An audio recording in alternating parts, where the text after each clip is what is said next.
So if I talk to members of the public that you don't see, that's why I'm doing that. Members of the public, if you are listening or watching the stream, we appreciate you engaging in this process.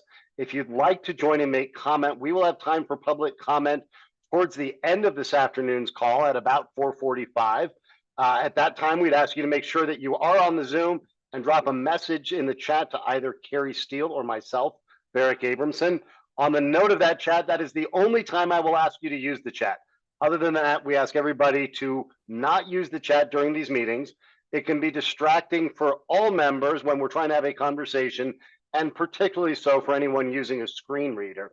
Other than that, we look forward to the conversation. Members of the committee, we just ask that when you speak, the first time you introduce yourself by full name, and anytime you speak, you introduce yourself so those not on camera or not tuned in immediately know who is speaking.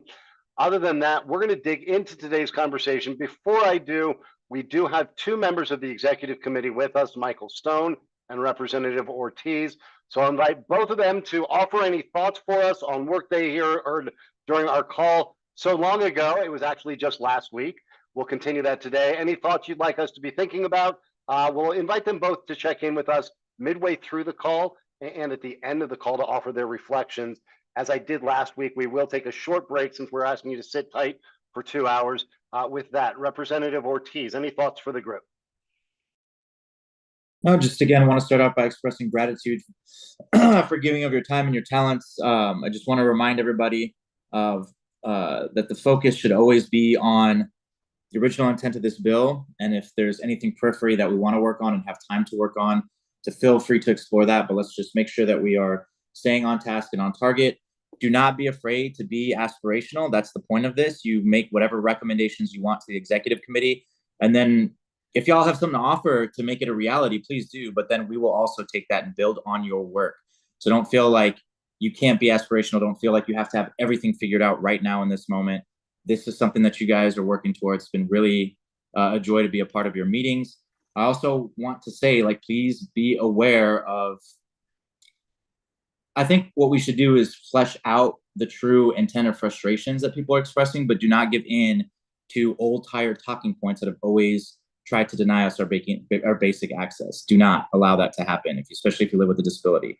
If someone wants to offer concern, allow them to offer concern, but then ask them what they would do instead, because the same tired excuses of it's going to cost, or then businesses are going to pull out and then they don't offer something better. To me, I'm going to be frank, that comes off as disingenuous, and we need to do better. We should be better. That's what this purpose of this task force is to be better. So hopefully when people are offering concerns or questions, they also offer solutions. Don't just sit on the concerns and questions. Thank you all. Thank you, Representative. And before I bring in Mr. Stone, I will just echo what Rep. Ortiz said. I think it's really important for everyone to be aspirational with your thoughts here. It's very unlikely that somebody's going to say, well, that's a good idea, but let me make it even more aspirational. It will get watered down as it goes through processes like the legislative process. So let's think boldly. The other thing that he kind of teed up for me, if you remember the group norms and agreements I shared back when we started this work, there's one of them that's my favorite. And no, it's not just let the facilitator facilitate. My favorite norm that I asked everyone to agree to is to disagree without being disagreeable. And I'm very serious about both of those points. If we're agreeing on everything, I don't believe people are being completely transparent and putting all of your best thinking on the table. If we don't get to the point where someone disagrees with an idea, I don't think we're pushing the thinking hard enough. And frankly, our job is not just to put the most aspirational ideas on the table. It's to do a little bit of stress testing those, because these are going to get tested when it comes to turning them into whether it's legislation or regulation or changes in practice. So we want to test our own thinking, challenge our colleagues' thinking, but always do it in a civil way. With that, Mr. Stone, your thoughts for the group. Thank you. Michael Stone speaking. Honestly, Barrick, couldn't say it better than you and Rep. Ortiz. Echo each and every word, and really looking forward to today's very productive meeting. Great. Thank you, Mr. Stone. I will give a quick reminder of some of the ideas that we shared last time. And just to ground us, we started off talking about ideas specific to the ski industry. And then based on a few members' feedback, we decided to look at some of those and see where they might apply more universally across different forms of outdoor recreation, recognizing that some of them are going to be sport or venue specific. I want to circle back to where we were in particular at the end of the meeting, and that was about the ANSI B77 committee and what role we thought Colorado could play in informing them, what role we thought they should play in telling us what our requirements should be, and the interplay of them publishing ideas or excuse me, code in the next 12 to 18 months with our desire to act now. I've already had one brief conversation with one member of the B77 committee. We're scheduling a follow-up call, and I'll be speaking with another member or two and bringing all of that thinking back to all of you so we can have fully informed and multi-perspective conversations about that. Today's conversation is going to start out by talking about water-based sports. We may also get to field and trail and other related sports.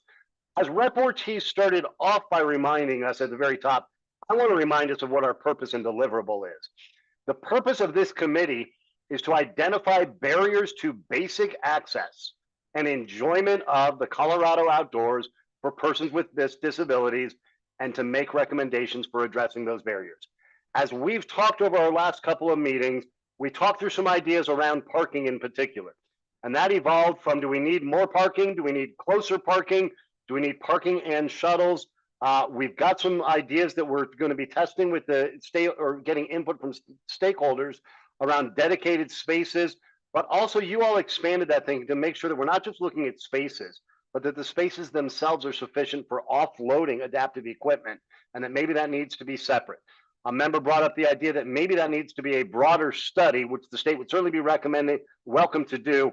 We're going to keep ours focused, as Rep Ortiz reminded, on specific things related to outdoor recreation. We talked about drop-off locations. We've talked about training for staff. We've talked about publishing information about what the accessibility features are. And I'm not going into the details. I'm just kind of grounding us back to see how much of this may apply to when we shift to other forms of recreation. But for example, we said that maybe we should require managers or operators of recreational facilities to publish and make available in multiple accessible formats information about the accessibility features, limitations, facilities, equipment, parking, and other elements. The idea was raised about even a color system like blue and black, like we see in some other rating systems. We had a number of conversations about restrooms and making sure that they're accessible, available, and operational. Then we got into these conversations about the equipment and the ANSI committee. I want to make sure we get all of the appropriate input, so we're going to come back and have a dedicated conversation there. Where I want to shift us today is talking about water-based recreation. That's going to include rivers, lakes, streams, whether that's putting in kayaks or other equipment or simply accessing them. And I'd like you to think both about some of the conversations we've had around parking, around access, around the facilities, and around the publication of information about those facilities, but also about things that may be unique to water-based sports. So with that, I'm not going to go the usual route of calling people out unless we're really quiet. What I'll do is invite people to raise their hands, come off mute, and either offer to build on an idea that we addressed when we were having conversations about other sports, or move into things that may be water sport specific. John has his hand up first. Mr. Broadbent, jump in, sir.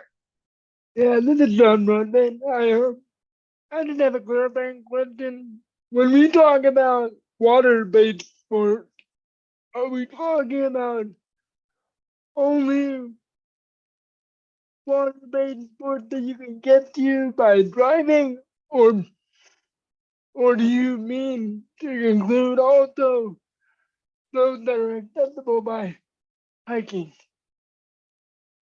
for example?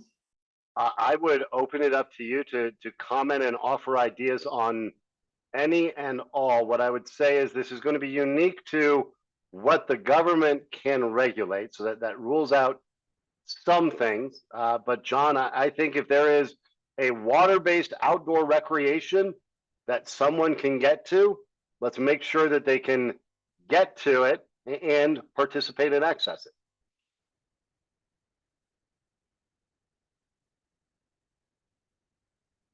Who wants to jump into the water with me?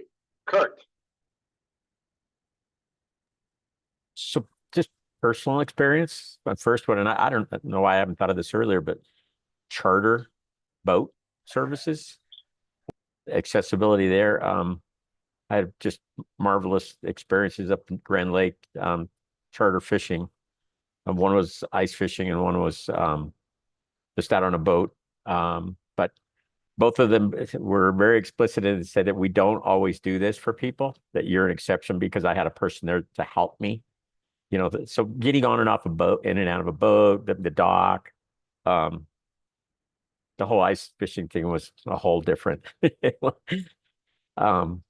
It's a long story, but both of them, I think the companies, one was an individual and the other was a small business, like family-owned business. And I haven't been back because especially Granby, Lake Granby, because it was bought out by a bigger business, and they don't have any information about whether they will or will not accommodate someone's need that needs help getting on off a charter boat. Kurt, let's talk about this a little bit. And this may be something that also ends up being addressed in some of what the rewrite committee is talking through when they're talking about accommodations and basic access. But from your experience, what could you see as an idea that we might want to float with stakeholders? Is it about something changing, or is this about enforcement of accommodations and access?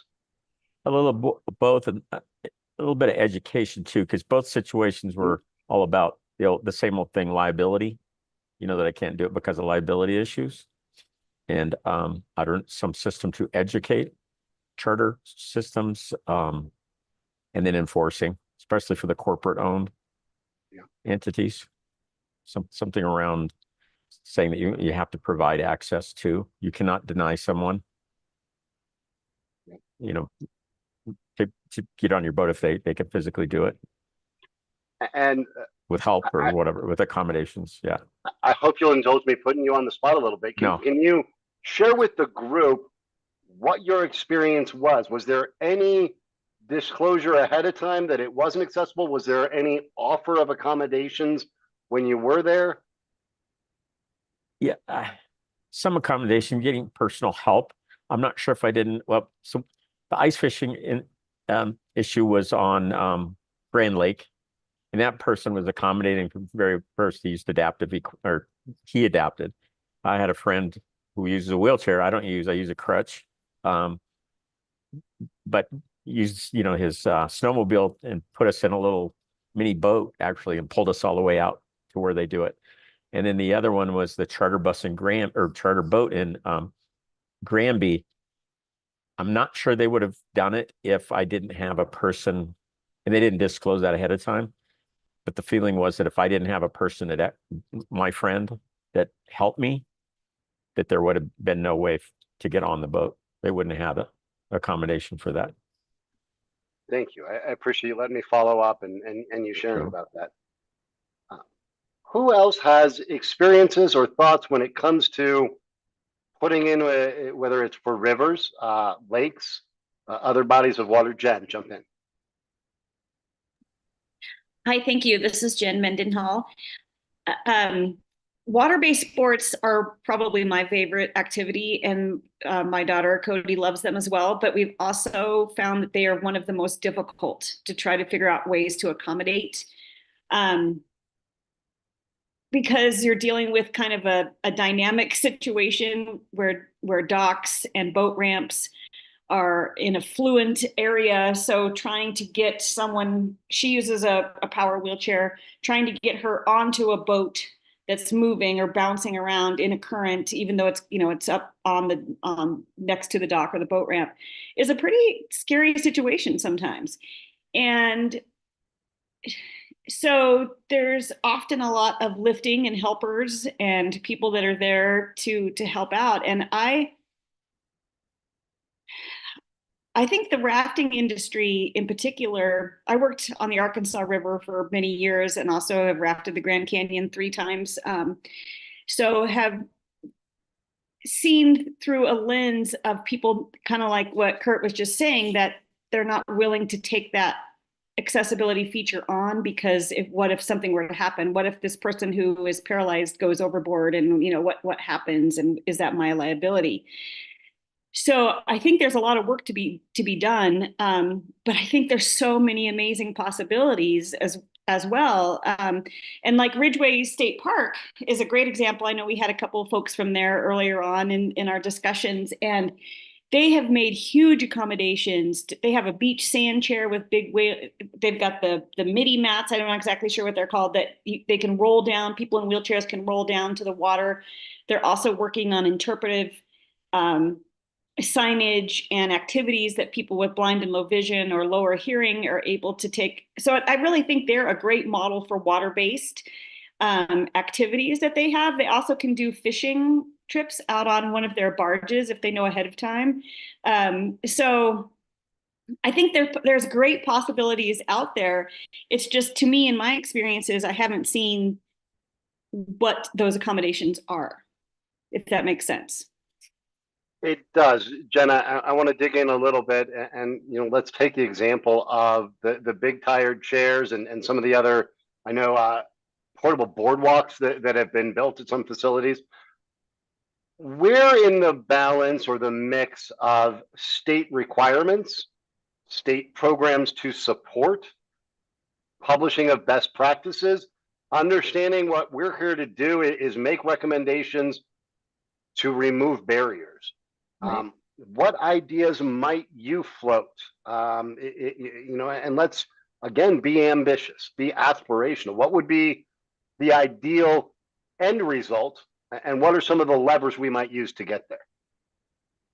Well, again, just like with the ski areas, we're utilizing public lands on a lot of these water-based activities. So we need to keep that in mind, that ADA and other regulations should be a part of this.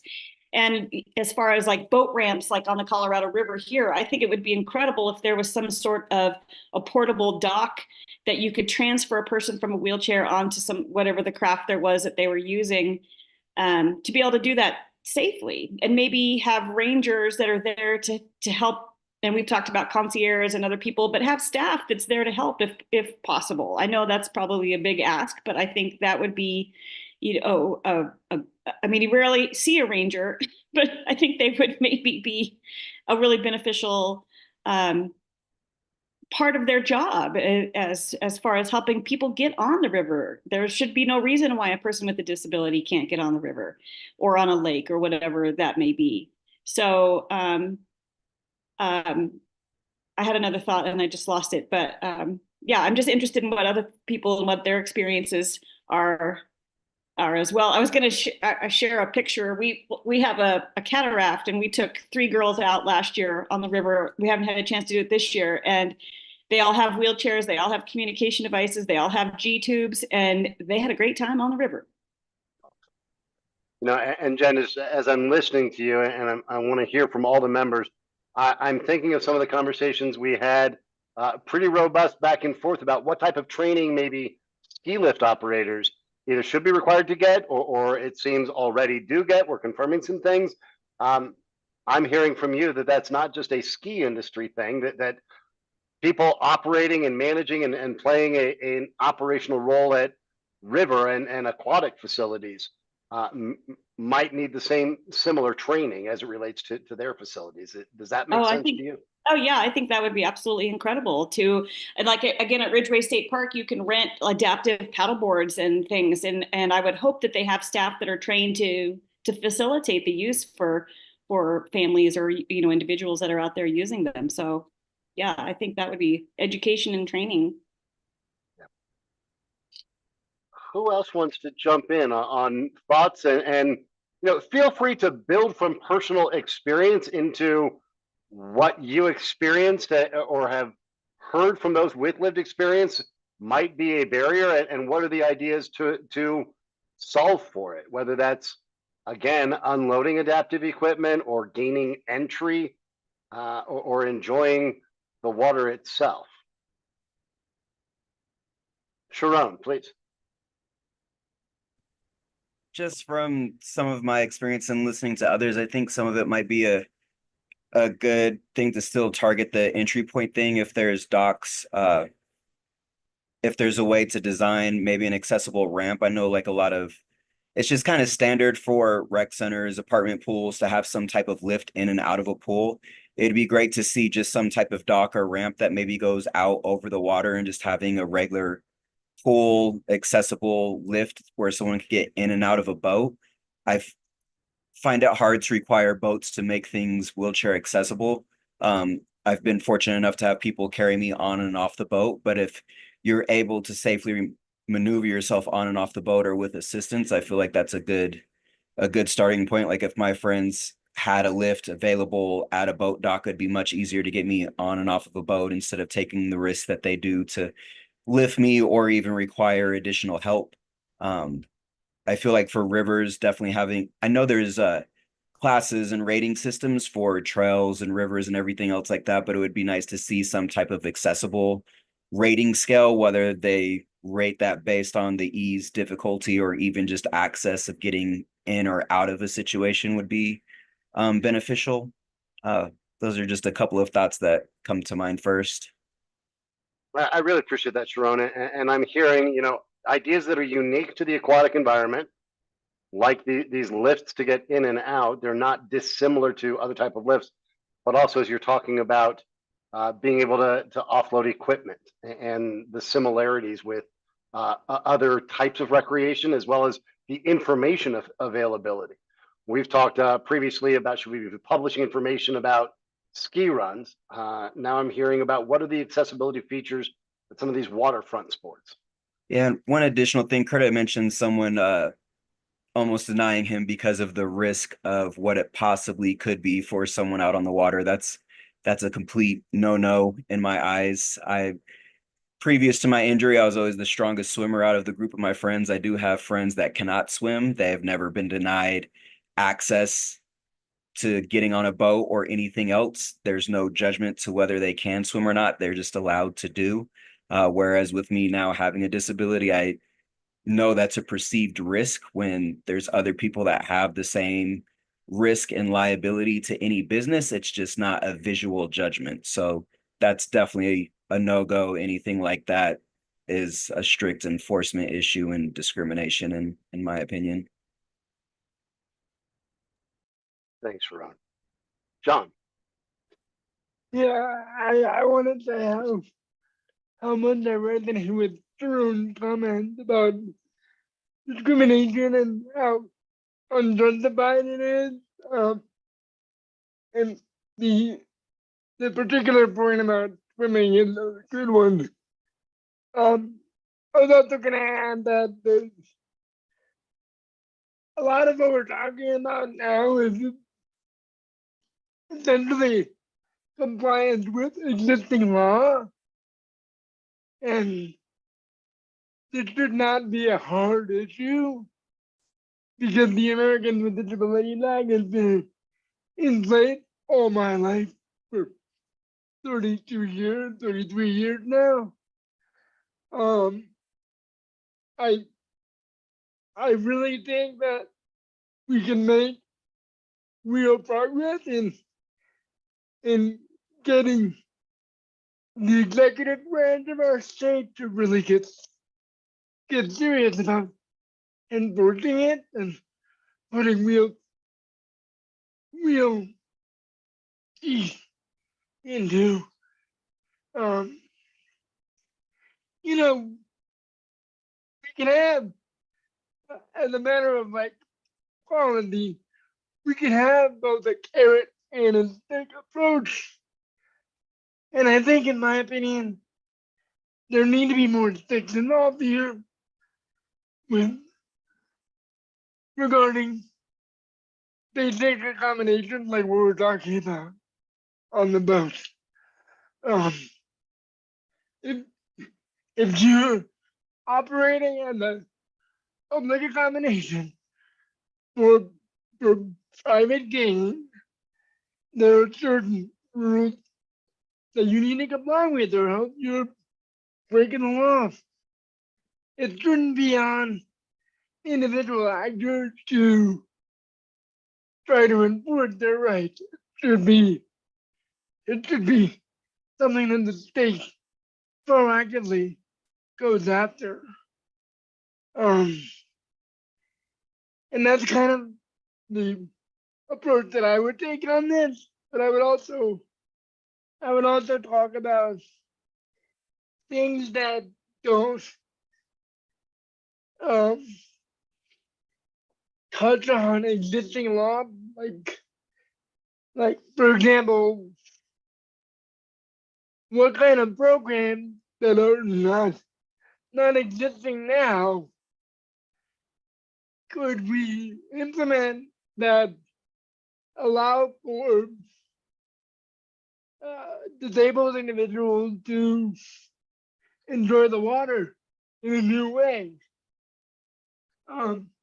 Like for example, I used to go tubing a lot with my family, and I mean, there weren't any like real hang-ups in my case. But if there were any sort of program that could help people like that, Lyndon on daughter and Sharon and other people like them to experience the thrill of being in a tube going 20 or 30 knots, that would be awesome. And that's not something that's currently offered to my knowledge. All right. John gave us a whole bunch to think about. Jen, I'm going to invite you in. I'm going to push everyone to think about both John's point that some of this does require a stay, and maybe we need to talk about enforcement. And so I'll invite thoughts, in addition to what we may take to the rewrite committee when they're talking about how to address public accommodations.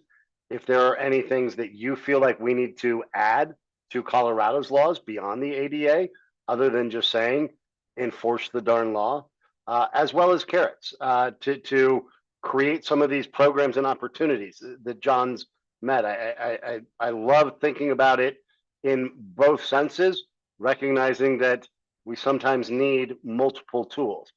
Jen, what are you thinking about? And then I'll go to Kurt.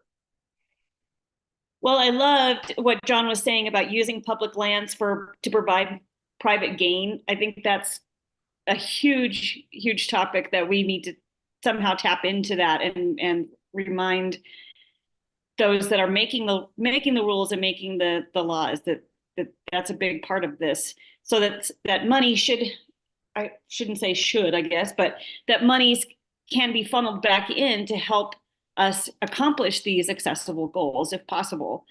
And to his point, also, there are a lot of organizations, just like there are for skiing, like ours here in our area is called Colorado Discoverability. There's the Adaptive Sports Center in Crested Butte. There's quite a few entities that are out there that do water sports.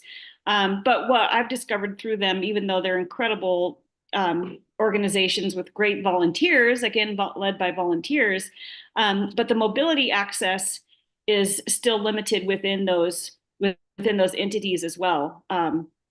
So I think there's places to start with those types of organizations, as well as just for individuals who are wanting to recreate too.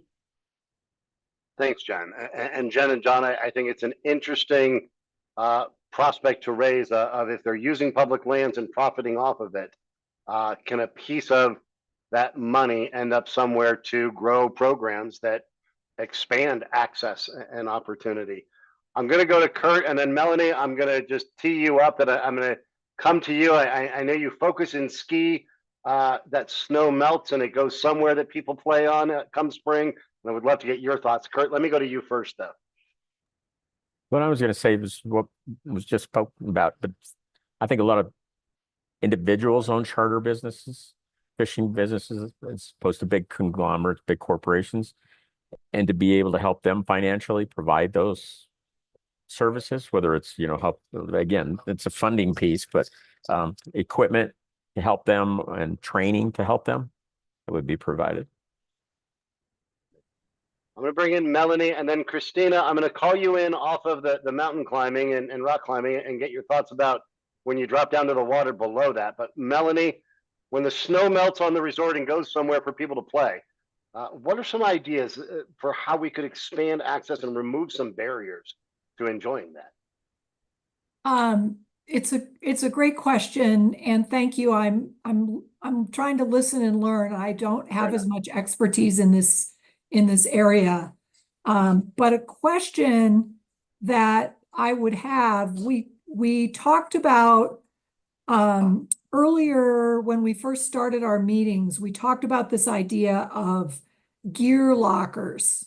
Mhm. And is there a place in this conversation about aquatic access for that gear locker conversation to come into play, such that some of these, whether they're small businesses operating or individual owners operating, fishing outings or other outings on the water, where there might be some shared equipment that's available at certain facilities that can be used to provide access. Sometimes kind of coming up with programming like that is a really concrete thing that the legislature can do. And it's more a question rather than an answer to your question, but it's sort of what I have on my mind as I listen to this conversation. I appreciate that. And let me put that to the group. I think now is as good a time as any to bring that back into the conversation. And Melanie, I'm glad you're reminding us that back, I think it was in our March and April conversations, we talked about equipment and gear and the challenges there, particularly when it comes some of the more costly equipment. Does anybody want to offer thoughts? We talked or alluded to just now, using some of the revenues or funds that are made off public lands being used to expand access. And we're initially, I think, talking about physical access. Does anybody want to offer any ideas for making equipment and gear available, whether using those same mechanisms of funding or others? Sharon. I feel like some of the equipment and gear is a little bit tougher with the aquatic sports. At least for me, the thing that registers more is safety equipment, just life vests and different things like that.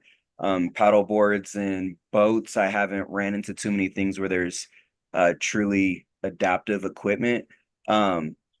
For charters and different things like that, I was kind of thinking if there was some type of accessible dock, because it is public lands, like a pool lift, anyone that is operating a business in and out of that dock be required to have some type of training on utilizing that lift. That way they understand how to operate the lift to get someone on and off a boat. They're familiar with tying up at the dock or accessible dock or ramp, whatever it may be, to get someone on and off of their boat. If they're utilizing it for business, I don't feel like that's a big ask that they be trained on how to utilize that equipment and that it's there and available. And Melanie, I feel terribly bad for you. The ski industry is a little bit more difficult because I don't think people like being outside in the cold, and warmer weather, I think people are willing to travel a little bit further from their car to the location. So that's a tough one. Christina, are you in a place where you can jump on audio at least? Yeah, I sure am. I've been over here trying to formulate my thoughts similar to Melanie. I'm not really a river person, but I was just out on the Arkansas River all weekend, actually with a couple of my amputee friends. And one of the issues, kind of to what Sharon was just saying, was the distance between the dock ramp and the parking lot was a wild distance. And we were, going and dropping people off and then shuttling back. And it was like such a complicated procedure just simply because of parking. Additionally, I don't know who mentioned it earlier, but additionally, I just keep going back to training and education, especially in public lands, government entities. I talked to 5 different park rangers yesterday who came up to us and they were like, "Oh, are you guys like some inspirational nonprofit group?" And we were like, "No, we're just pals on a river." And it was just one of those little social barriers where I was like, "Oh, wow, you just made the situation really uncomfortable." And that's not really a training or education thing, but it was like a weird etiquette moment where I was like, I don't think you've had any kind of disability talk maybe in your job, or it's clearly maybe not doing the point. So that's what I've been dwelling on over here. I don't know if any of that resonates or connects to the rest of the larger conversation. It does. I want to, John, I'll bring you in just a minute. I want to kind of build on what you put out there or see if anyone would like to. It comes down to, as I'm hearing that point from you, people just better understanding. And I'm curious, how much of that is a general, broad public awareness and relations? How much of that is targeted training and materials, whether that's webinars or formal onboarding or professional development, for whether it's state, municipal, or private sector employers and employees who work in these areas? Is it a make them do it, or is it a teach them and hopefully they will do the right thing?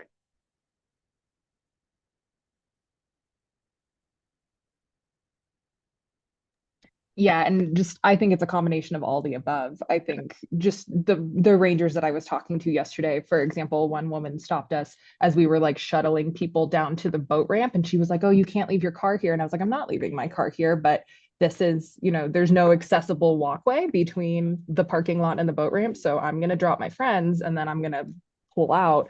And that's allowed. One, we're on BLM land. That's, we're on government space, and also that's just equitable. And I don't think she had ever seen that happen before. So even if it's just like, yeah, increased communication with government employees on, hey, like disabled people are going to be out on this river, and not just with a nonprofit. That was kind of I don't know if a shock is maybe not the right word for her, but it was a conversation yesterday of like, no, like we just need an accessible drop spot, so yeah.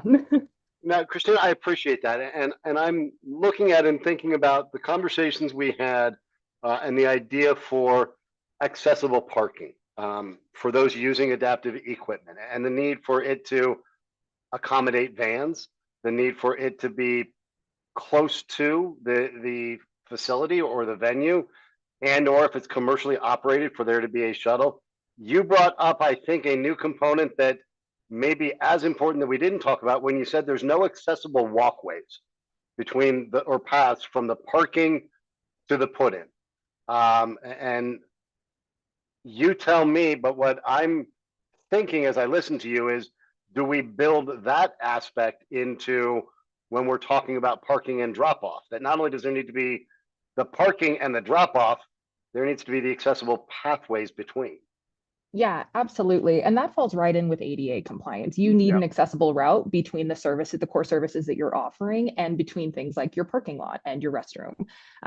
For example, I was out at Browns Canyon National Monument the other day, which is one of the most popular raft spots in the state. Jen can probably really attest to that.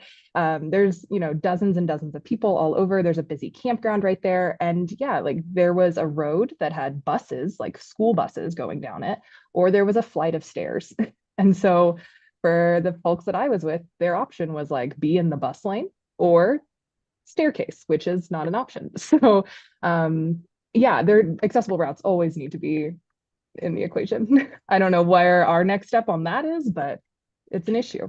No, I appreciate it. And I know some of these questions seem like Barrick, obviously, yes. I need to ask them because I'm not here to have the ideas. I'm here to elicit them from you. John, I think you had your hand up before I went on my ramblings with Christina to build out an idea there.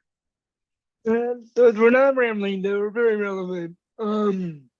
I appreciate Christina's thoughts on this. The one other thing that I would build on from her discussion is from my own experience with respect to exposure, I completely agree with Christina's point about how a lot of people are not exposed to the kind of issues that folks with disabilities present, and even in their daily lives, even if they're employed in these kind of roles where they would be exposed for whatever reason, they just don't happen to get that level of experience. So whenever people encounter that, there's always a hint of unwelcomingness or opposition, or oh my God, there's another challenge, you know. For example, in my educational background, I've had people go behind my back to my friends and ask them how I ever got into the college that I went to, for example. Um, it's just a matter of exposure that people don't really understand that it's possible for someone to participate in the kind of things that we all want to. So that's my soapbox. I'm gonna leave that aside. On a more substantive point, I really think, and I'm hearing feedback, I really think that the um, aspiration should be to obligate the state government to provide accommodation facilities, whether a specific program employs people to do it or not. There should be an obligation on the state to one build the facilities that allow for people to access the rivers and the lakes and streams that other people access. And well, let's limit this.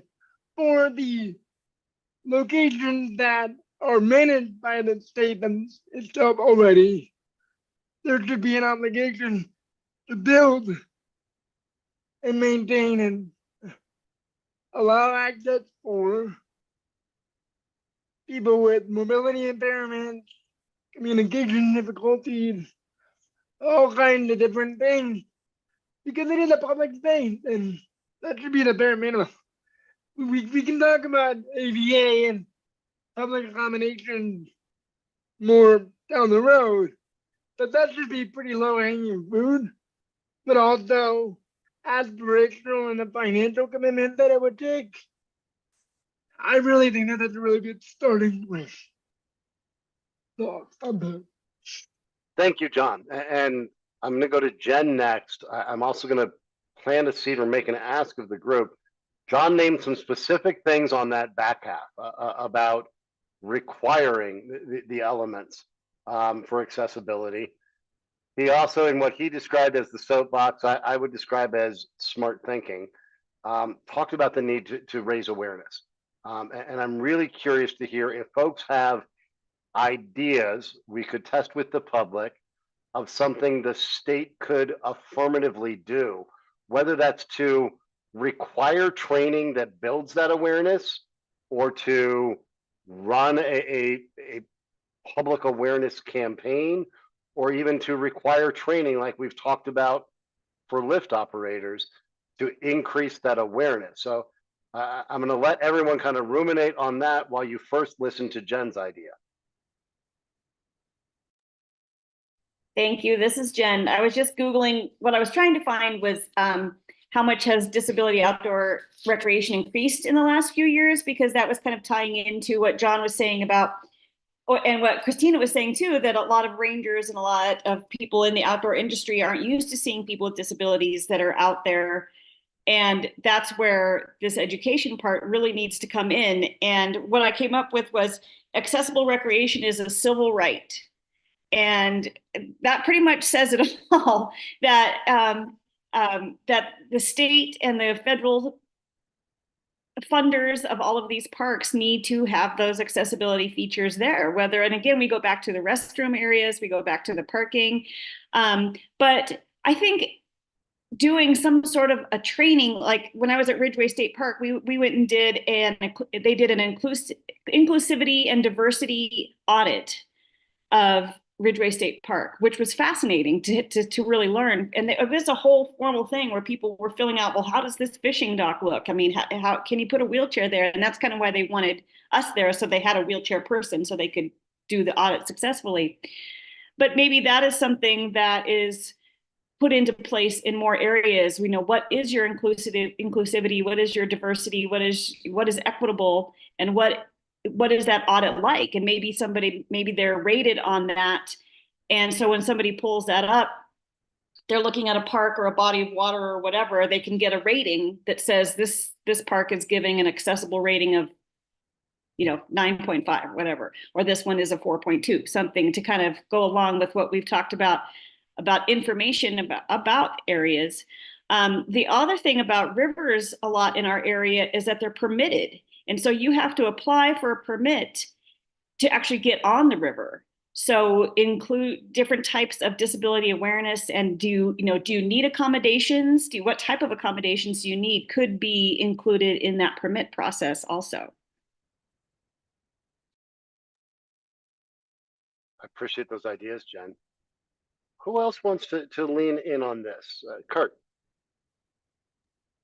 But I first want to say, most of the folks that run programs and all, whether it's employees or even, private companies, they really want to do the right thing. And if you don't know, you don't know.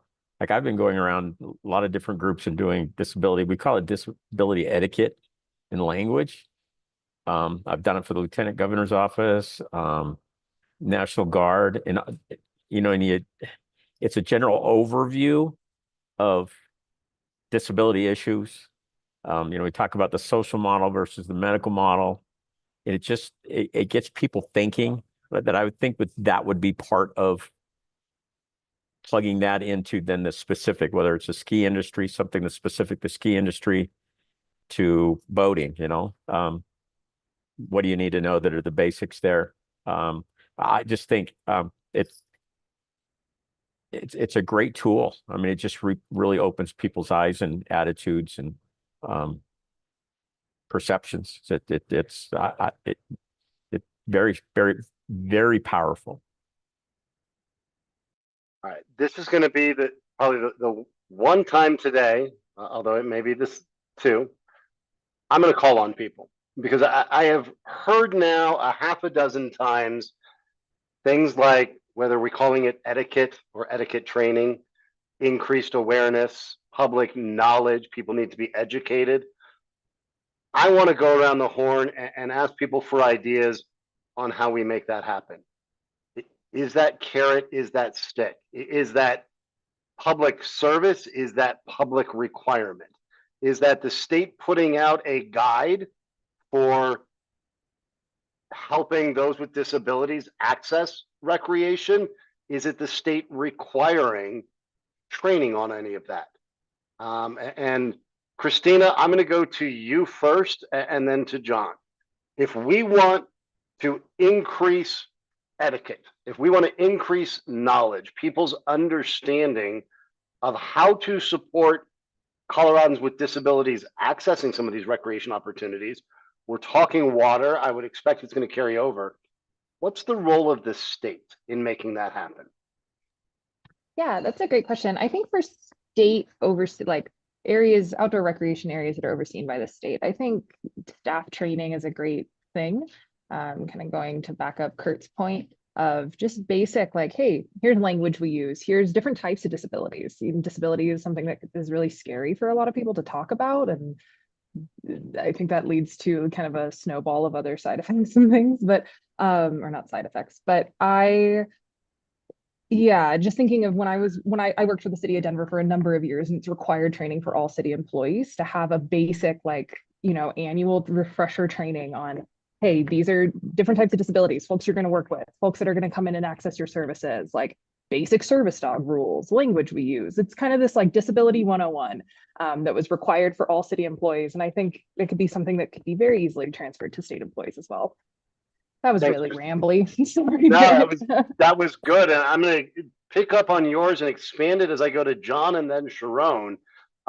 Let's think about state employees.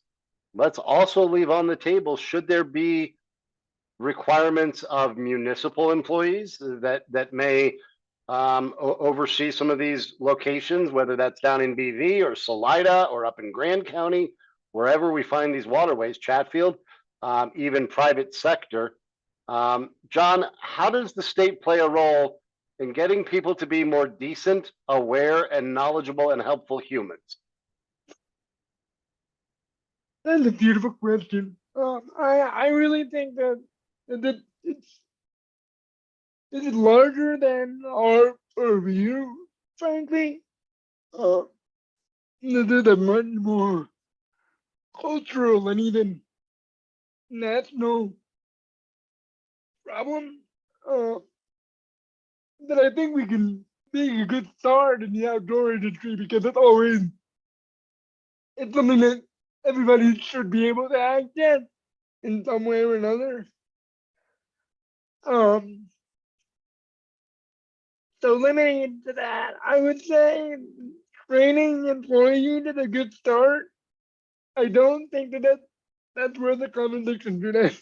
So I really think that if we're gonna make it a real cultural impact, it should start at the education level.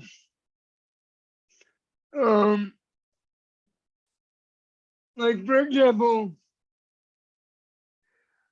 requiring every class, every high school class, whether public or private, to undergo some kind of exposure program to sensitize people to, well, sensitize non-disabled folks to the world of the disabled in a way that they can access and feel connected to. That I think we can do, but it'll be a longer term process. Well, it'll have longer term results. So I'm not sure if this particular committee is the right venue for that discussion.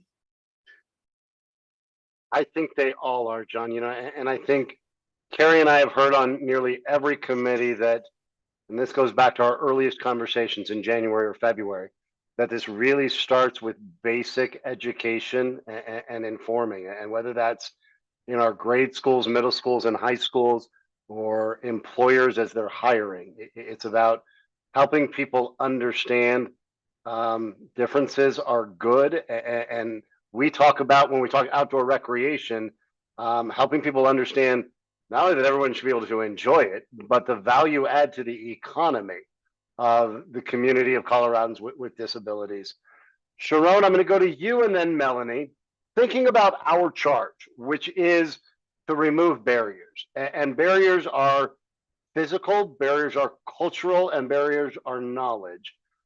How do we get people operating and working at some of these facilities and venues to be more informed? What's the state's carrot and stick in that equation? Some of the things that I guess have came across my mind is definitely thorough training for staff, park rangers, anything like that, if they're a state employee. And it's not just knowing how to work around or with people with disabilities, it's them knowing their own terrain or the land that they're managing. Just as a rough example, say if I were to go do something with my grandmother, a lot of the challenges that she's facing just simply because of age are pretty similar to things that I struggle with as well. A park ranger knowing the terrain, knowing what's safe, knowing what's accessible can get people with a lot of people on and off of trails and through different parks safer. It's just a general knowledge type thing, and that just comes through thorough training. They should know where anything accessible is, where the accessible parking is. They should know if there's a prolonged walk between a parking lot and a ramp or a launch. Maybe they could be a little bit more lenient with drop off areas, or understand someone with a disability is trying to access that area. And if they, you know, if they don't know where something else is, either allowing it, or they should be knowledgeable to know where the safest and easiest access points are for us. Another part is just general information to the public. Having a disability, I believe all of us get free state and national park passes.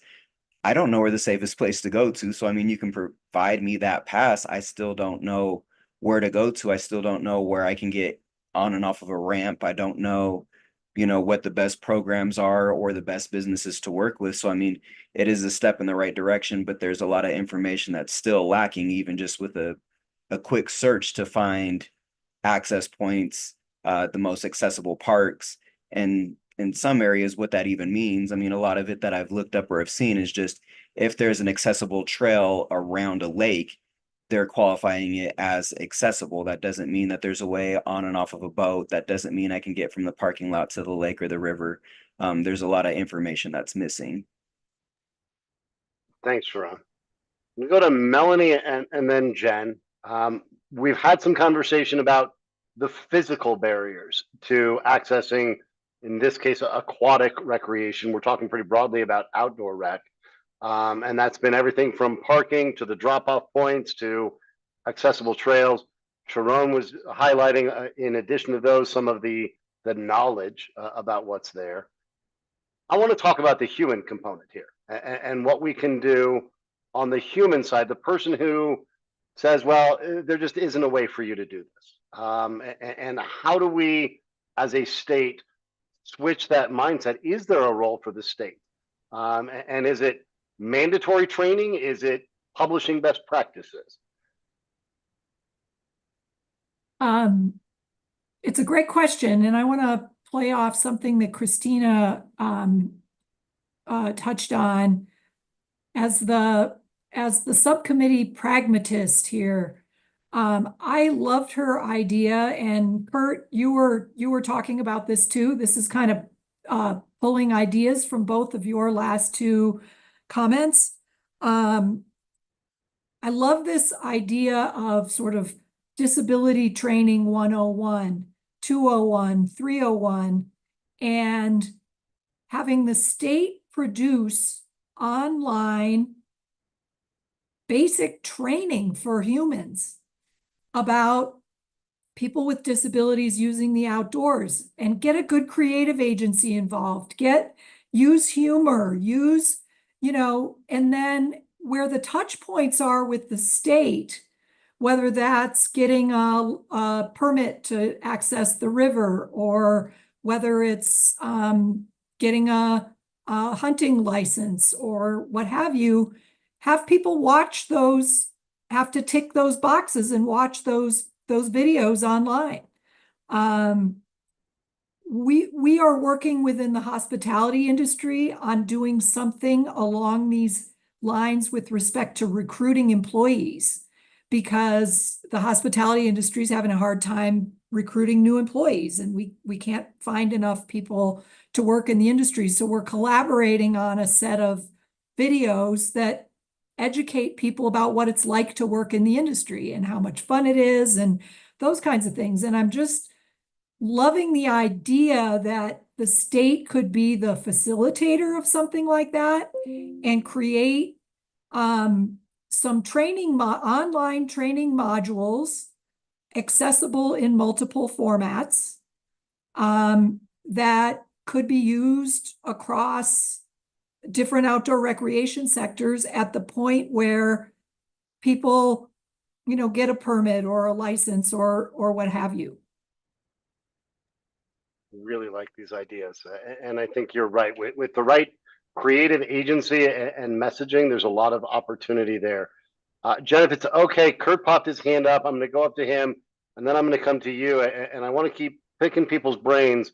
I promise we'll come back on the back half of this call and really dig further into some of the technical, the physical access. I'm enjoying the thoughts right now about changing minds, changing behaviors, and the people portion.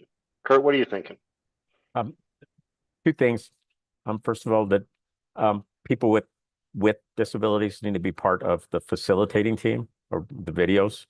Very much that. And the second part is, as much as videos are great, some in person where you could actually ask questions. I had that "you can't do this" question come up, and my reply is, I played wheelchair rugby for 10 years.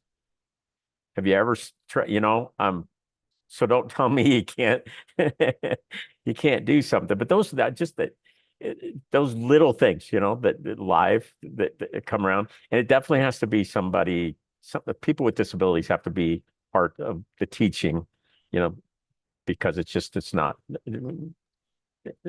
complete without that piece of it. Nothing about us without us. Oh, I think it's such a good point. Jen.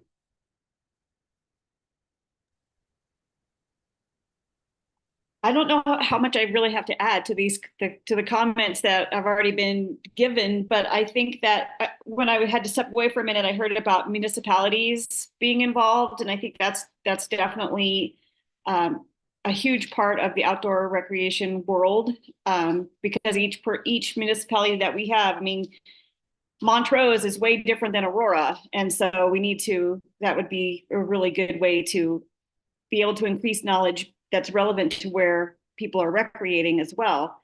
And increasing I love that basic training for humans. I think that is a really good idea. And I think there's a lot of barriers. I think we talk a lot about the physical barriers, but there's also like the financial barriers that as Sharon was saying, you can get access to free passes to go to state parks and that sort of thing.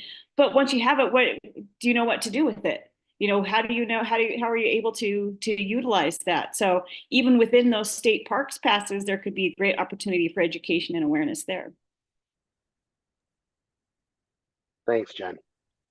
It's 3:05. I promised everyone a break midway through since I'm asking everyone to sit for 2 hours.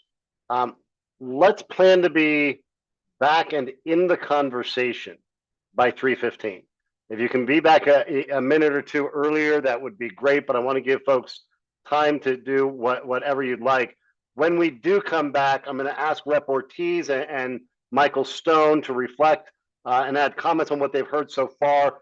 And then I'm going to push us in the back half of this call to really dig into some specifics that we can recommend the state take, or ideas we can take to stakeholders about removing barriers on the aquatic side. And then I'm going to start expanding our conversation to be talking about trails, and whether that's for hiking, for adaptive cycling, or other means of enjoying trails and the general outdoors. So we'll go there, but let's all be back and in the conversation by 3:15.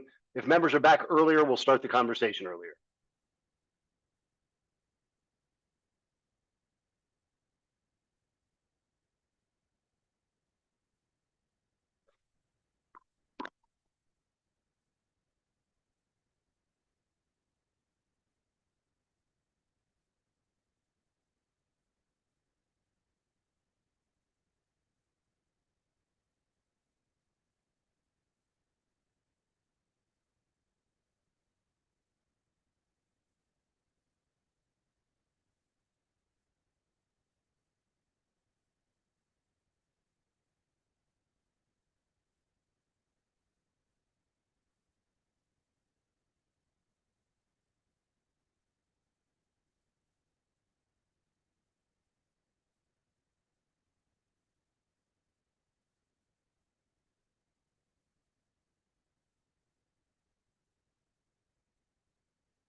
I appreciate everyone jumping back on a minute or two early. I will give everyone another 2 minutes. Want to respect time, but want to make sure we've got time to get into some more conversation.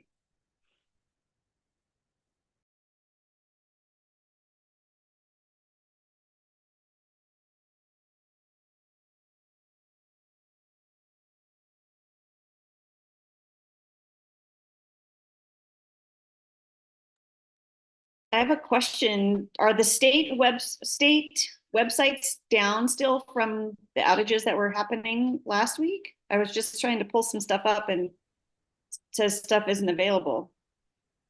They should not be from the CrowdStrike situation. What website are you having problems with, Jen? I was trying to pull up BLM. I was trying to see what their operating budget is, what kind of funding they have for accessibility access. Are you at blm.gov? Yes, and it says web page is not available. It's coming up for me. Try blm.gov/Colorado. Okay. Maybe we can touch base later. I don't know if your provider may have its own issues. That's very possible. All right, let's dig back into this. As I said, I want to make sure. I think it was important that we had some of that conversation. We started off with some great ideas around hard technical things that could be required. A lot of them lined up pretty well with some of the ideas we had started off talking on ski resorts. We're going to push to really focus back on our charge, which is removing barriers. I do think that last piece we had was important around the human barrier. I also want us to focus on what's in the realm of the physical or technical barriers. And to tee off this second session, I'm going to ask Rep Ortiz and then Michael to offer reflections on what you just heard and things that you want to make sure that we consider or talk about in our remaining time together. Rep Ortiz, to you first. Thanks. I just want to go through my notes real quick. And as I was listening to the great conversation at the beginning half, so I forget who it was that was speaking about their charter boat experience and access. Totally get that. I scuba dive. There are some scuba organizations that go out of their way to follow the law and be accessible and don't necessarily require you to have someone with you. Their ask is, are you able to be as independent as possible? And they kind of ask what you need help with. And then based on that, they're like, yeah, we can definitely handle that. That's fine. But maybe creating more clarity and guidelines around what that should look like. I also like the idea of getting to a place where it's designed with us in mind. I know we can't expect, kind of like with the lifts, right? Like I know we can't expect it overnight, but this is something that we should be asking. That part of the boat and ways to get on and off the boat and the dock must be made accessible, right? So just something to think about. I don't know what the answer is there. I've thought about this, but I haven't come up with anything groundbreaking. So I'm going to leave that for you guys to chew on. The things that when I think about water sports and access, I always think about the infrastructure. So that would be things like docks. That would be things like the loading and unloading. When it comes to like kayaking, right? Like say at Chatfield or Bear Lake. It would also be about what was discussed by Christina earlier about walkways and drop off points.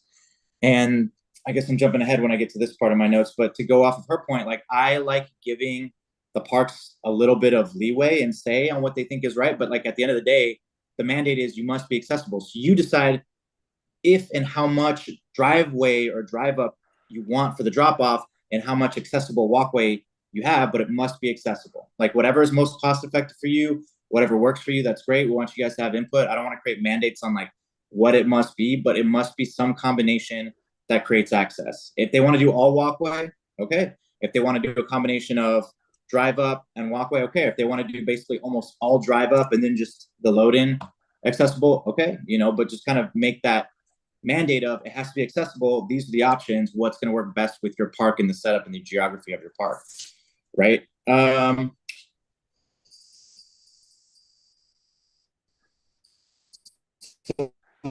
Let's see. When we're talking about pioneers or get right, extremely right is every about every mountain has an, or the advisors of everything accessible. Now, Barrick just is like, we got the discussion with Peter Axelson. There's some conflict of interest sometimes because the adaptive sports programs on these mountains are dependent on these mountains to get reduced price lift tickets, space in the resorts, et cetera, right? And so they might not push as hard for access as the rest of us might. So we need to be careful about that. But like, I love this idea of setting up to where adaptive sports programs exist in every state park and national park and waterway, and act as, either because they're contracted, because everyone should get paid for their work.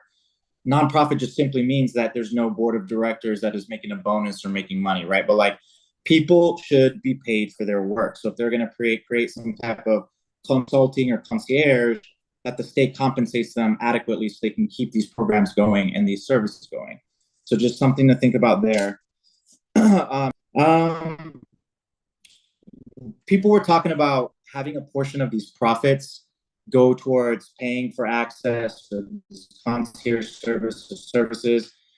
Here's what you guys got to know about Colorado, because we have Tabor, is if there's already an existing fee or tax in place, it can be rolled into an enterprise and then moved to support this thing. But if you're trying to create a new fee or a new tax or a new anything, then it has to be a ballot initiative, live with a disability. That takes money. And that takes organizations that are willing to invest millions of dollars to get the signatures required and to run a campaign to get it passed on the ballot. Or you have to get 75% of both chambers in the state to vote for this. And I think y'all know how hard that is to get any like that. I mean, I can make things bipartisan, but it is tough to get 75% of both chambers on anything. So just to keep that in mind for y'all, that we cannot, if there's something already existing and we fold it into an enterprise, we can do that. But if you guys are going to create something new to pay for these things, y'all need to keep in mind that you either need to find organizations that are willing to invest, and I'm not joking, millions of dollars in getting signatures and then running a campaign to get this done, or convincing enough legislators in both chambers to get this done. So just want to point that out. And then I really like the comment from Christina where we're talking about, is it mandate? Is it education? Is it, and her comment was, it's a combo of all of the above. And I think that's accurate. But the way that we should think about that in my mind, and you guys can push back on me if you don't agree, is for existing law, like the ADA, that's been 34 years. So let's talk about the bathroom discussion we keep having. Like, no, we're not waiting anymore. That you guys have had every opportunity to do that. That should be mandated. Get that done now. Get that done yesterday. Let's do it now. If we're talking about new standards of practices that, even though they might be in line with existing law, but they just haven't been implemented yet, I am okay with some mix of like incentive and mandate, maybe building in a runway with a mandate at the end, just being a little bit more flexible. And if it's something completely groundbreaking and new on equity, then maybe start with education and incentive, but also like in the long term, create some type of deadline for a mandate to eventually be implemented or to be talked about or discussed, right? Like, because the reason why ADA was able to be passed in 1990, it was because it's very hard to enforce. It just, you see it. That's why things are so inaccessible 34 years later. We need to start doing away with that. That needs to go away. And we need to make it easier to enforce and easier to set up front. Like, I'm all down with the education piece. Let's go to the video piece. That is going to cost the state some significant funding. And to get any funding in this state is tough. Just going to be honest about that too. What we can't do if we're going to do videos is then make that the state's liability for a private entity or for a company on federal lands to be liable for that training room. This would be a service that the state does on its own, but these individual entities that are on federal lands or that are private entities that aren't following ADA or CATA own still all the liability. They cannot, like, what I look to do is build in protections from the state. The state can't then also be on the hook, especially if they're going out of their way to pay for these videos and make this resource available for others to have, right? So that would be something that I would want y'all to keep in mind when it comes to that. Let's see what else do we got. Yeah, I think that's most of my notes. One last thing. So we go back to no. Oh yeah, when we're talking about, I could get these state passes for being disabled for free. I just don't know how to use them. I think that ties in with the conversation we're talking about parks rating their trails or rating their access and being up front. Like that is a green trail that anybody with even a wheelchair can get on the trail, or that is a blue trail where you have to have adaptive mountain bike to be able, or that is a black trail where it's a single track. And not only do you have to have adaptive equipment, but you also need to be able to navigate a slope and you are responsible for yourself, or where it's like inaccessible without a team, right? Like there's different ways so that people can look up on their own online and be able to see for themselves, this is what the rating in this park, I can go there and enjoy it, right? Like, so I would tie that back in. If you guys like, let's make those connections and the different ideas that we're talking about. So if it's, well, I get these free state parks, but I don't know what's accessible, let's tie back in the discussion around state parks that need to create a standard. State and national parks should work together on this, create a standard on what's a green run, what's a green blue, what's a blue, what's a blue black, what's a black, what is inaccessible unless you have a team, right? So just those are my thoughts. And the only reason why I have so many is because you guys were having really amazing conversations. Thank you, Representative. Mr. Stone, your thoughts either on what you heard or what you hope we address in the next half hour? You are still muted, my friend. Better? Better. Yes, sir. Okay. Thank you. Michael Stone speaking. So just to echo the fact that it was a great conversation. It was a great conversation. All of my notes, I was sitting here with, sitting on my hands with my thoughts to answers and or ideas, and all of you came up with them. So I was thrilled. A couple things though. For one thing, the Department of National Resources, they do have an ADA coordinator or accessibility coordinator. They do have programs. I know that I participated in them along with actually one of our guest speakers, which was Topher. We call it empathy training. I think Kirk called it etiquette training. These are programs that are actually being done throughout the state. I participated in this with dozens of rangers. So these are things that are being done. I like the idea of going after low-hanging fruit, things that are done. They may be new ideas for us, but they actually have been implemented and they do work. I don't know necessarily that they are implemented in each and every aspect of recreation, like water sports. Okay, so the one that I participated was really trail access, amongst other things. I do think this would be a fantastic idea. I can't remember who the coordinator is for the Department of Natural Resources. I think we might have actually, and I would defer to Carrie if one of our speakers was actually that person. A couple months back. But I highly encourage us to follow up with that. Another one that came up with, and I think Jen might have brought it up, was with permitting.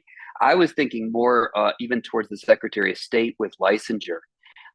In order to have licensure for whether or not it's a charter of any of these kinds of activities, that they understand what that entails.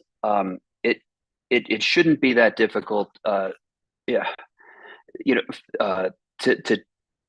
hate to say to check that box, but there may be something there where we can talk about. And in other words, if you're going to have a charter and you're going to that, that, it's funny. I travel with a guide dog. I can't begin to tell you how many times I've been denied Ubers, where the person shows up and they leave.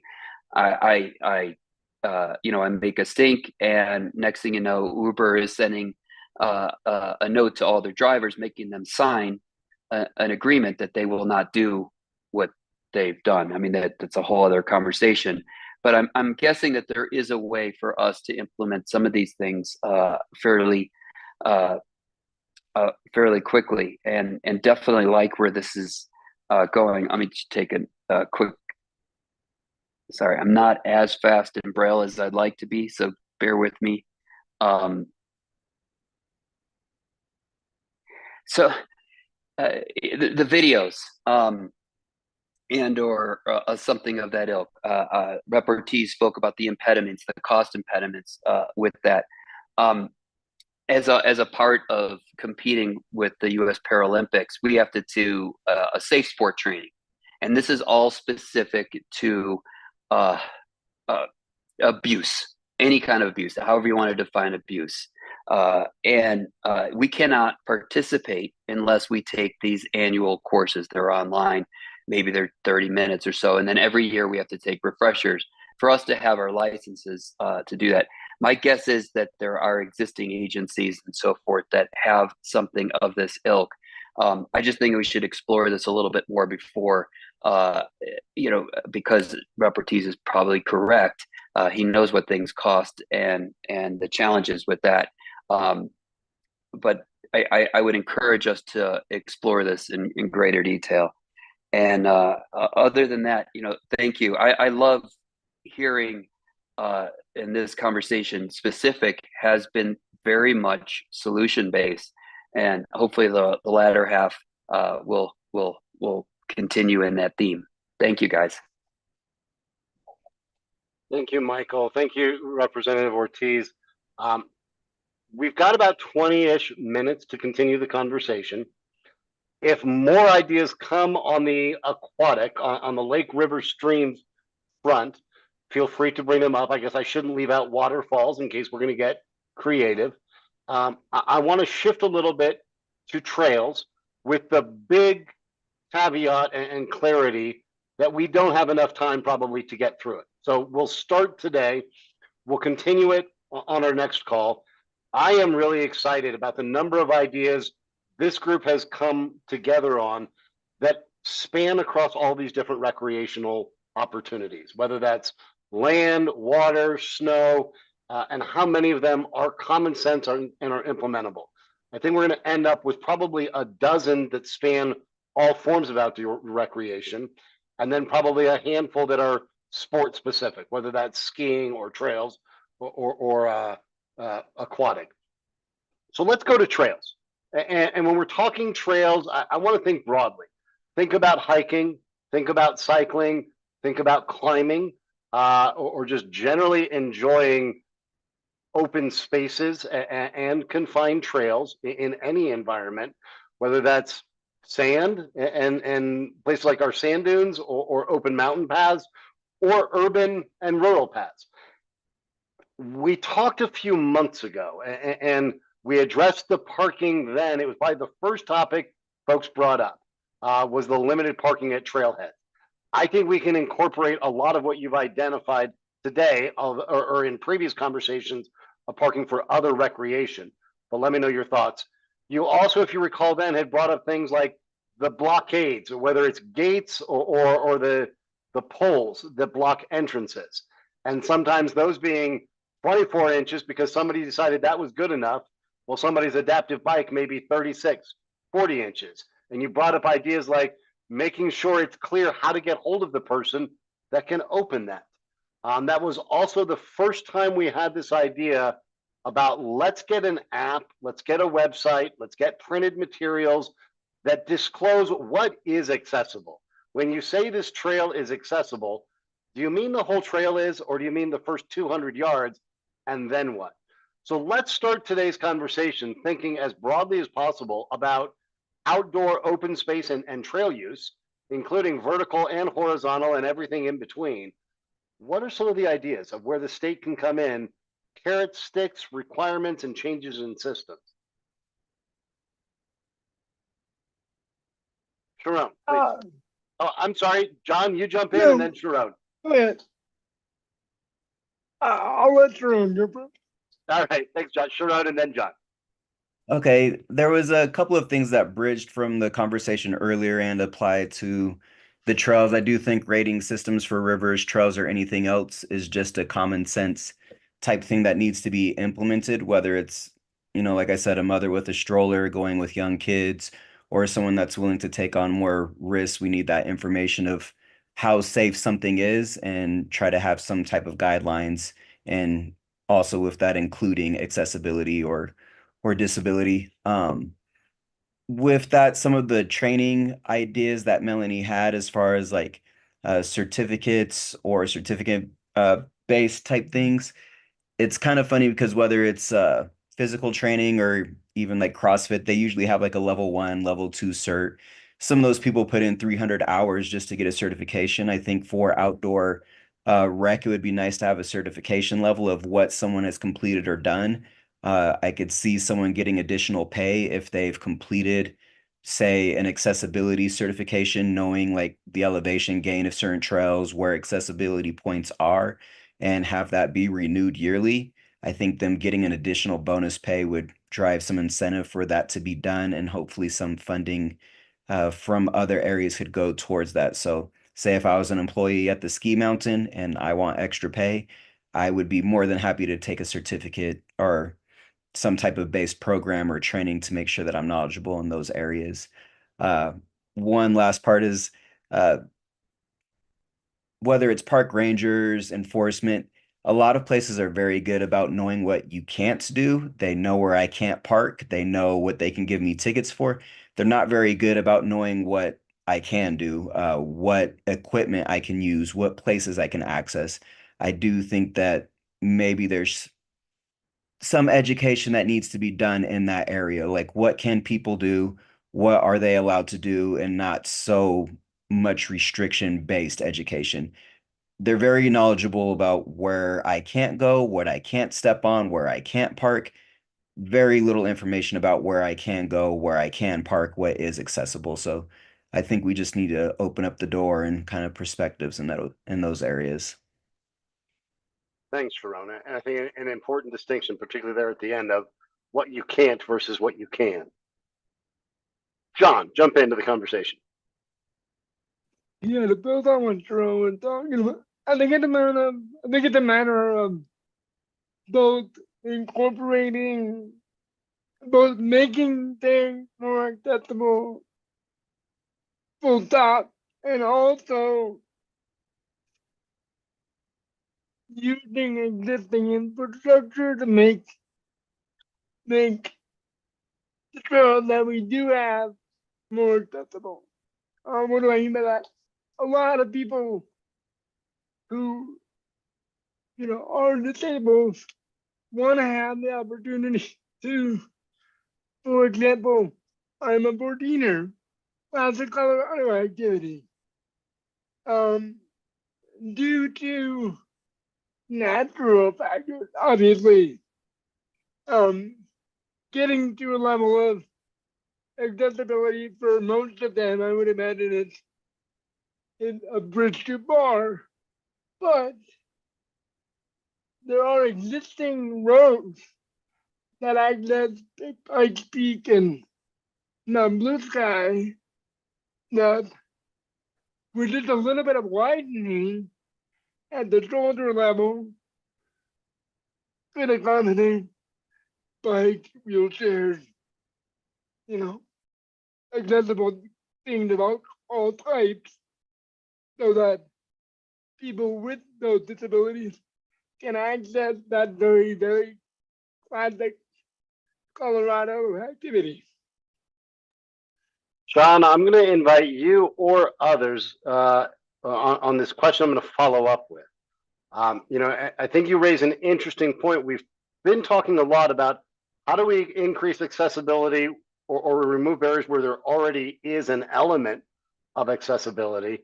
In what you just said, I heard the suggestion I interpreted an idea that maybe we need to look at expanding how many of these trails and opportunities are accessible. Yes. What would it look like to do that, or what idea might we want to test? Is that an audit? Is that a study of state and local trails and lands? How would we look to expand that map of those?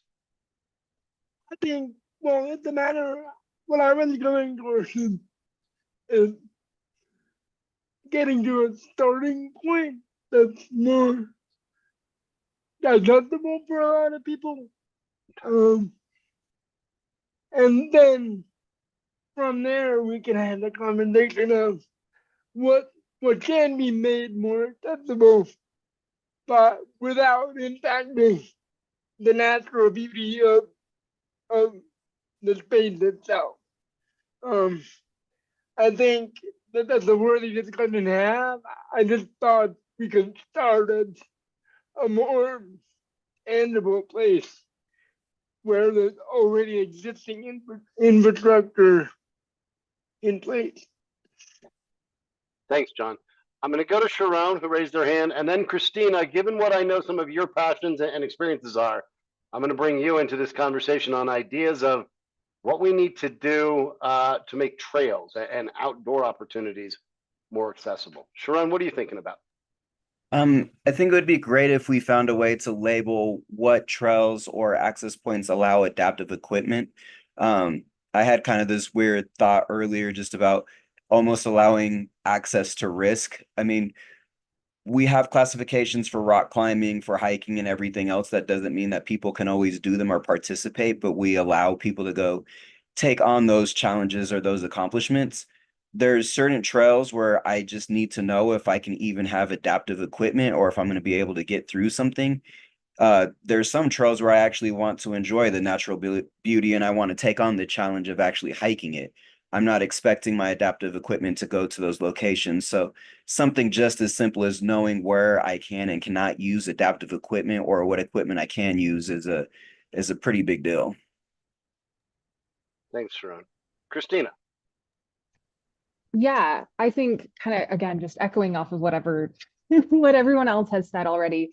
I think like you had brought up the mention of an audit or something of like how do we make sure that things are accessible when in reality accessibility, especially in things like trails, is such a choose your own adventure. Everybody's going to be different, and when you do things like an audit or like an enforceability study, you're really only looking at like a paved pathway. So I think things like a ranking system is great, right? Green, blue, black. You can choose your own adventure. You get to make the decision on what your body's going to do, what your equipment can do, to Sharon's point. I think things like, yeah, like trail maps. Most state parks, when you go to that park, you pull in, ranger's going to hand you a trail map or have the option for a trail map. Even just like a little indicator, whether that's the international sign for accessibility, the little dude in the wheelchair, some kind of message of like, hey, adaptive equipment allowed on this trail. There's space for it. You can get through the gate. Just any kind of indicator. And then people can choose their own adventure. That right to risk is really important, and people have the right to choose what that risk is. I think Staunton State Park, which is under Colorado Parks and Wildlife, is they're not perfect, but they're a really great leading example in the state of how this work can be done. They have a track chair program. You can go rent a track chair, which is giant off-road electric wheelchair. And when you show up and you're like, hey, I'm here to rent a track chair, they'll give you a map and they'll say, hey, here's the accessible parking lots. There's multiple different options. Here's the trails that this track chair is going to fit on. Here's the rules. If you've got questions, like here's a separate email address to like, let us know if you've got accessibility questions. Here's a phone number you can call. They'll run you through all this information. And it's just like right at the gate. When you pull in, you don't have to prep anything. Like it's just there for you. And I think that that's really wonderful. And I think that the state can get more involved in creating just things like that, like having resources ready to fly. Yeah, those are my thoughts. Thank you, Christina. I want to kind of check in with everybody. I'm hearing a lot of, we've definitely heard the message of, can we do more to make some trails more accessible, to expand the number of trails that are accessible. I'm hearing so far much more information or much more weighing in for making information available about the trails, and that knowledge helps to remove barriers. How much am I hearing you correctly? How much is that just by chance where the conversation is? And what are any more of the physical or technical barriers to accessing land-based outdoor recreation that we haven't surfaced?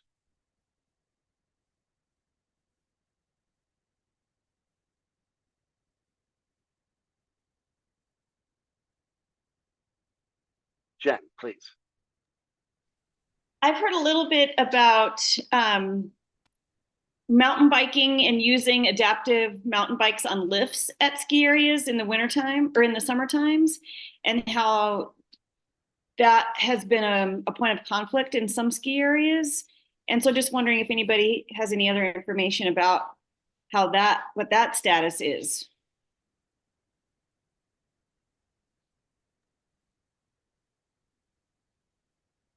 Melanie. I don't, Jen, but I can dig into that and come back to our next meeting and try to get a little more information. My top of the head guess is every lift is unique. And depending on the weight that individual chairs are engineered to carry, may have some influence on that question, but I'll dig in on that and come back to the group with more information. Yeah, that would be great. I think there was a conversation and some policy changes that happened at Crested Butte in the last couple of years. But Okay. didn't know what other, mountain biking, there's tons of adaptive equipment that's available for mountain bikers with different types of disabilities. And so, yeah, thank you. Okay, so I'll see what I can find out. Thank you, Melanie. Christina. Yeah, I was just going to say, I'm, again, by no means the expert on that, but I do know outside of ski areas as well, just in public lands in general with adaptive bikes, most adaptive bikes, or a lot of adaptive bikes, I should say, have some kind of motorized component. And so they can be technically classified as like an e-vehicle, and a lot of parks don't allow electrified vehicles on trails. And that's been a big debate in adaptive mountain bike world. And I'm sure there's people on this call who know more than I do, but like, how do you fight for your right to be on an e-bike if that's your adaptive equipment versus an actual, like, it's not a dirt bike, right? But it can be classified as that. I don't know if that helps or adds to the conversation, Jen, but. Yeah, I just, does ADA trump all of those rules about mechanized and motorized on public lands? We've tried to push that a few times with some of Cody's chairs and her bikes. And again, I think we talked about this in a previous conversation, that's kind of a cultural perspective that may or may not be slowly changing about what mechanized and motorized means in trail systems. In our last few minutes of conversation, Sharon, jump in. Sorry to interrupt. I was going to say some of that I think goes back to what I said about training, helping teach people what we can versus what we can't do. They know motorized mechanisms are not allowed on trails, but they do not know that the ADA law allows us to use assistive devices on the trails, which would incorporate that. So it's just educating them a little bit more about some of that stuff. And then, like I said, if we can have some type of certification to, maybe if they say no, there's a person above them that has a certificate that understands things a bit more and those laws a bit more, instead of us having to prove what we can do or what we're allowed to do. Thanks, Sharon. It's 3:45. Melanie, jump in. One more sort of random thing to just throw in the hopper today, because it's pulling out some of the really good thoughts that are coming from the subcommittee today. We have in Colorado a master's in outdoor recreation program at Colorado State University. We have outdoor rec programs at Colorado Mountain College, and we have a certificate in outdoor rec program at the University of Denver. So thinking of using existing infrastructure, is there a way we could tap into those programs to help us with our education and outreach? Not necessarily from a state mandate perspective, but from a best practices perspective, we might find some willing partners there. Melanie, I appreciate that idea, and I may reach out to some of those folks and see if any of them would like to chat with us about what they've done. I know in particular, Carrie, Bestnet Hauser, and Ian up at CMC have really worked with communities to tailor programs to meet the community needs. We're at 3:47. For anybody watching this video later, I'm not calling for public comment because we have nobody on screen from the public. In about 5 minutes, I'm going to ask our exec committee members for any closing thoughts. This conversation on trails and outdoors is just getting started. So we're going to continue this at our next meeting, which is a regular scheduled time, August 20th, the third Tuesday at 3 p.m. I was also reminded that the track chair program is actually nonprofits that DNR gives space to, and they're getting that through the Outdoor Equity Fund. I'll invite people to think for our next conversation about how we might incent more programs to come in and partner while we continue to enforce compliance. How can we get more of our communities, our nonprofits, our NGOs, recognizing, as Rep. Ortiz pointed out, the revenue generating limitations of this Gordian knot we have in our Constitution and fiscal policies. I'm really excited about today's conversation. I hope everyone else is too. John, I'm going to give you one opportunity to jump in, and then I'm going to go to our exec members. Yeah, I'm done. I don't want to check back in. I really think that it is worth defining what funding we need, and two,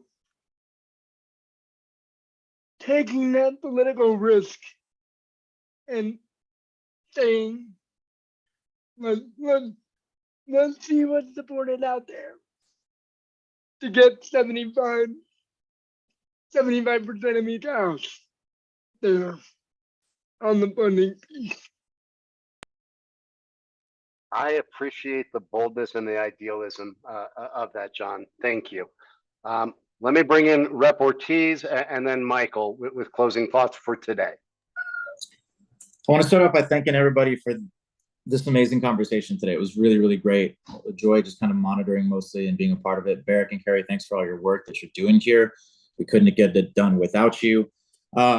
Just some last thoughts, and then on the second half of the discussion, I'll close out.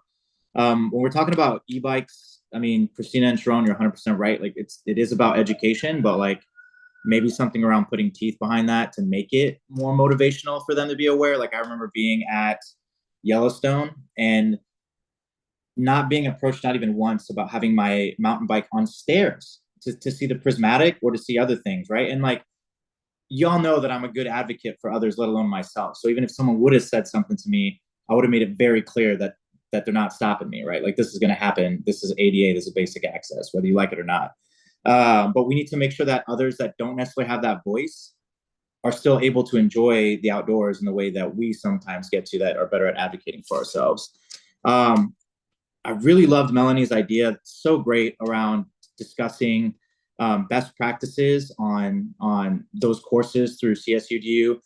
Barrick and Carrie, if you need a contact, I know the instructor for the program at DU. I've guest taught at his class.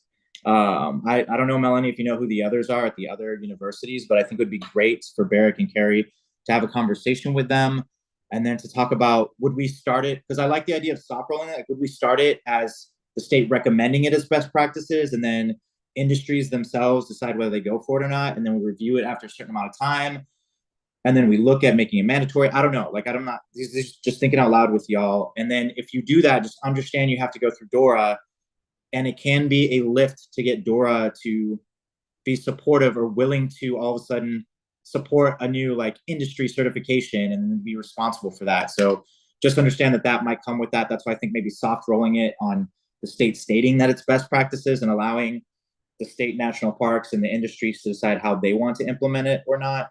And then to have a review point to review it and say, is it working? Has it been making it better? To get input from those industries that have been more proactive, and then identify and get input from those industries and places that haven't been, right?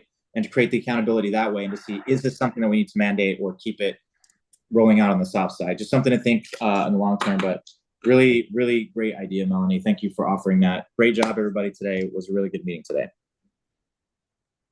Thank you, Representative Ortiz, and I would love that introduction or that contact information. Mr. Stone, your thoughts on today's conversation and where we go next with it? Thank you. Michael Stone speaking. Yeah, absolutely echo everything that Rep. Ortiz said. You know, this is been illuminating, to say the least.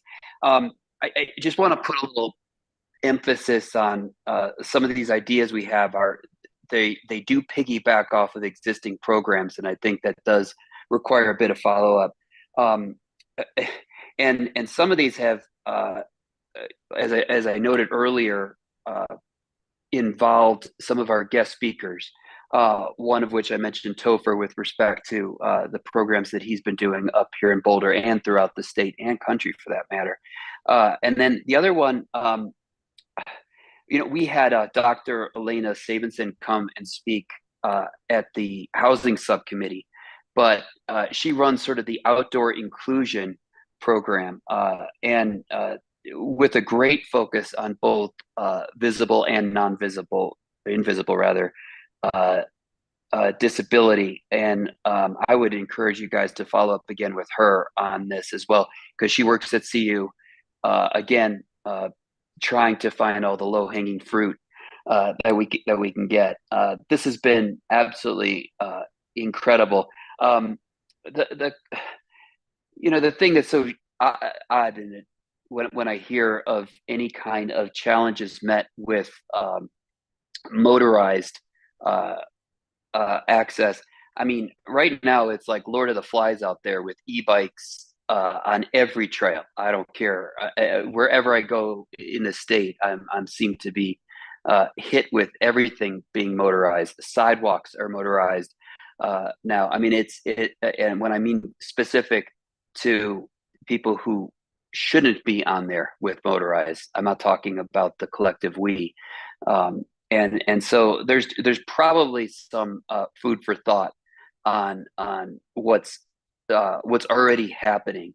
The Specialized Bike Corporation has worked very, very hard to advocate in the state of Colorado to have electric e-bikes or electric mountain bikes, e-mountain bikes on all the trails, for that matter. Maybe it's an opportunity for them to put their money where their mouths are as well, with respect to disability. Anyways, once again, thank you. This was incredible. I can't believe that it's been 2 hours. For me, it actually flew by, and really, really can't thank you all enough. And wishing you a great rest of the week. Thank you, Representative Ortiz. Thank you, Mr. Stone. Thank you to all of the committee members for giving us 2 hours, for continuing to generously give so much of your time and your expertise and your lived experience to this work. As I said, the next meeting for us will be August 20th. Between now and then, Carrie and I will be having quite a few conversations with folks, some that were brought up today, some I mentioned at the top of the call, to make sure that our next meeting, we're able to really round out this set of ideas. I do just want to recognize, we had originally intended that about now we'd be rolling out some of these ideas for stakeholder feedback and input. Because we shifted paths a little bit to, instead of being so sport specific, that be more holistic in our approach to the ideas, we're refining them. I do expect we'll have a first set to share in advance of our next meeting, and then another grouping after that, and we'll let you know when that does happen. Keep thinking of who you want to share those ideas with. I would also remind you, you should have gotten an email last week, that the first set of ideas from a couple of our committees, the Government Subcommittee has shared ideas on Engage Dora around running for and serving in office. The Housing Committee has shared ideas around contracts and communications. So be sure to check those out, offer your thoughts. More importantly, share those with your network so we continue to get input for all of the committees. Thank you all for a fantastic conversation. Reach out with questions or more ideas, and otherwise we'll be in touch, and we'll see you on August 20th. Thanks all. Thank you. Bye-bye.